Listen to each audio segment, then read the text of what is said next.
यह कहानी है एक ऐसे जननायक की जिसे विरासत में रोशनी नहीं, तन्हाइयों की विरासत मिली। लेकिन उसकी रगों में बहता था जुनून, और उसी जुनून के दम पर उसने जमीन से उठकर आसमान को छू लिया। जमीन पर कई बादशाह हुकूमत करते आए हैं, पर उसने राज किया लोगों के दिलों पर। हालात की आंधियों से उठा एक सच्चा राजा। काफी मिलती जुलती लगती है ना ये कहानी, लेकिन ये कहानी है राहुल गांधी की।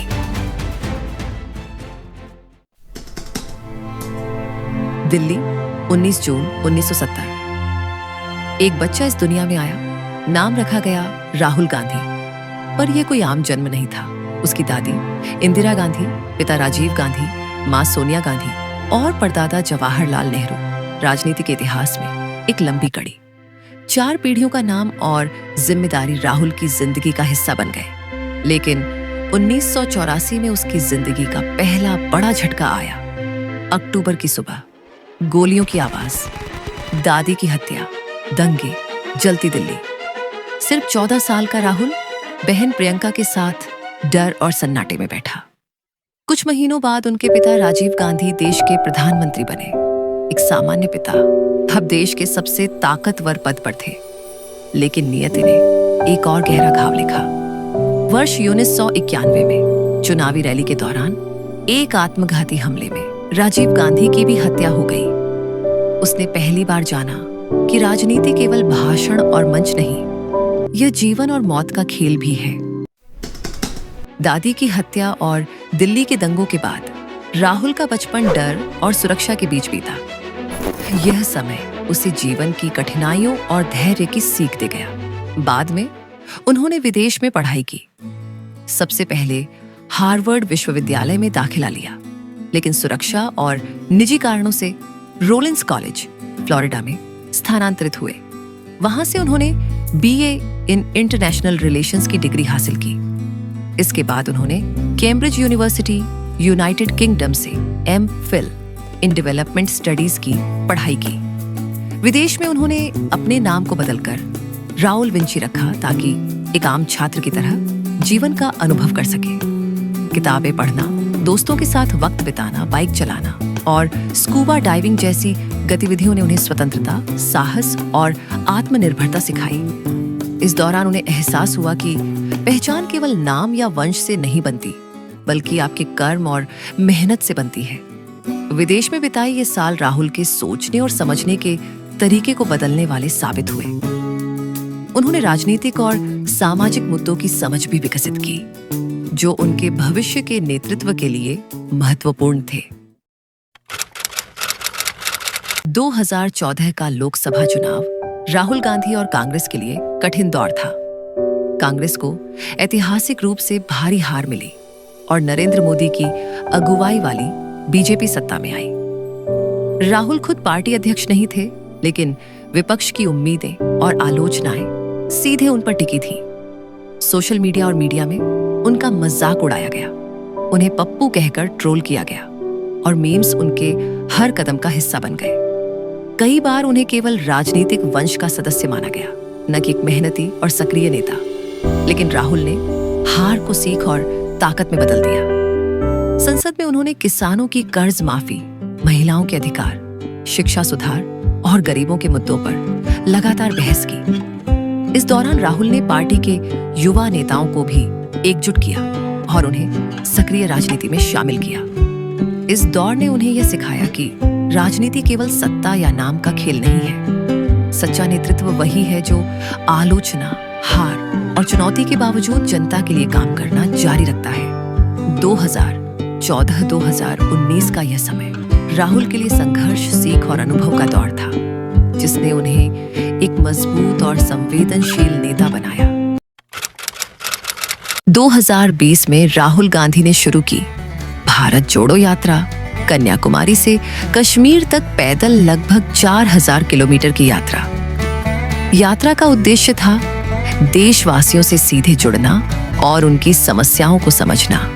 राहुल ने किसानों, महिलाओं, छात्रों और आदिवासियों से बातचीत की। उन्होंने सुनी उनकी कहानियां, कर्ज, बेरोजगारी, शिक्षा और स्वास्थ्य जैसी परेशानियां। इस दौरान उन्हें तेज धूप, बारिश और ठंड जैसी कठिनाइयों का सामना करना पड़ा, लेकिन उन्होंने हिम्मत नहीं हारी। हर गांव में जनता से मिलने और उनकी समस्याएं जानने के लिए उन्होंने समय निकाला। भारत जोड़ो यात्रा ने राहुल की छवि को संवेदनशील, मेहनती और जनता के करीब रहने वाला नेता साबित किया। ये दिखाता है कि असली नेतृत्व जनता के जीवन को समझने और उनके साथ समय बिताने से बनता है। 2023 राहुल गांधी के लिए व्यक्तिगत और राजनीतिक रूप से चुनौतीपूर्ण साल साबित हुआ। इस साल उन्हें एक मानहानि केस में दोषी ठहराया गया और उनके सांसद पद और जिम्मेदारियों को लेकर चर्चा शुरू हो गई। यह खबर राजनीति और मीडिया में तेजी से फैल गई और कई लोगों ने उनकी छवि पर सवाल उठाए। हालांकि राहुल ने इसे अपने लिए सीख और अनुभव का अवसर माना। उन्होंने कोर्ट के फैसले का सम्मान किया और कानूनी प्रक्रिया में पूरी तरह शामिल रहे। कुछ ही समय बाद न्यायालय ने राहत प्रदान की और उन्हें संसद में अपनी जगह वापस मिली। इस कठिन दौर के दौरान राहुल ने लगातार जनता के बीच रहने का प्रयास किया। उन्होंने किसानों और ग्रामीण इलाकों में जाकर उनकी समस्याओं को सुना, युवाओं और छात्रों के लिए शिक्षा और रोजगार के मुद्दों पर चर्चा की और महिलाओं के अधिकारों और स्वास्थ्य सुधार के लिए आवाज उठाई। संसदीय बैठकों और समितियों में भी उन्होंने सक्रिय भूमिका निभाई और पार्टी के युवा नेताओं को नेतृत्व सिखाने में मदद की। इस अनुभव ने उन्हें और अधिक सक्षम, समझदार और संवेदनशील नेता बना दिया।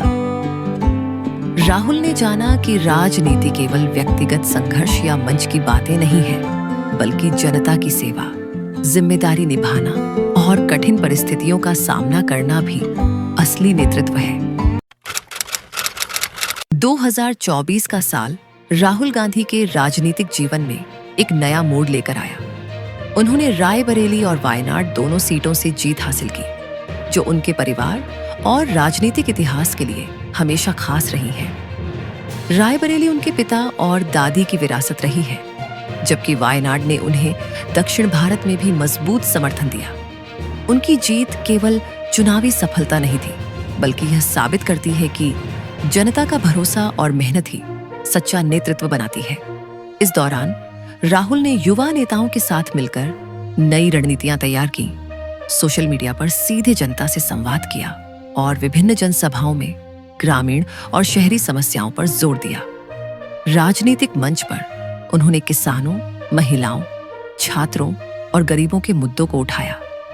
इसके साथ ही उन्होंने विपक्ष की भूमिका निभाते हुए सरकार की नीतियों पर सवाल उठाए और जनता के हितों के लिए आवाज बुलंद की। राहुल की कहानी दिखाती है कि असली नेता वही है जो हार और आलोचना के बाद भी आगे बढ़ता है, चुनौतियों का सामना करता है और जनता के बीच सक्रिय रहता है। यह समय उनके लिए अनुभव, सीख और नेतृत्व को मजबूत करने वाला साबित हुआ। राजनीति और जीवन में जीत केवल पद, नाम और वंश से नहीं आती। जीत उसी की होती है जो हार के बाद भी चलता रहे। राहुल गांधी की कहानी सिखाती है, गिरना जीवन का हिस्सा है, उठना असली ताकत है। हिम्मत, जिद और सफर ही असली नेतृत्व बनाते हैं। हर असफलता में छिपा होता है अनुभव और सीख। सच्ची ताकत हार के बाद उठने और चलते रहने में होती है।